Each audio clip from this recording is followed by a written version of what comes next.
योद्धा मनोज जरांगे पाटलांच्या उपोषणाचा आज तिसरा दिवस आहे।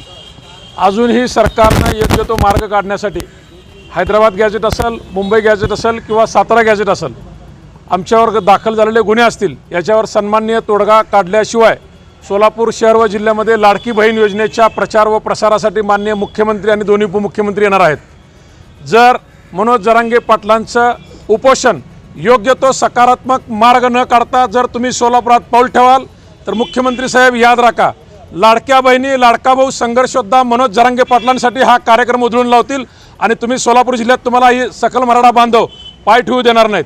आमच्या आंदोलनाला वर्षपूर्ती होऊन या वर्षभरात 6व्यांदा उपोषण करूनही आमची जर तुम्ही दखल घेणार असाल, 6 कोटी मराठ्यांचा दैवत संघर्ष योद्धा मनोज जरांगे पाटलांचा जर तुम्ही घोर अपमान करणार असाल तर सोलापुरात पाऊल टाकताना 10 वेळा विचार करा। तुम्हाला योग्य ते प्रत्युत्तर दिल्याशिवाय हा सकल मराठा समाज शांत बसणार नाही। जय जिजाऊ, जय शिवराय।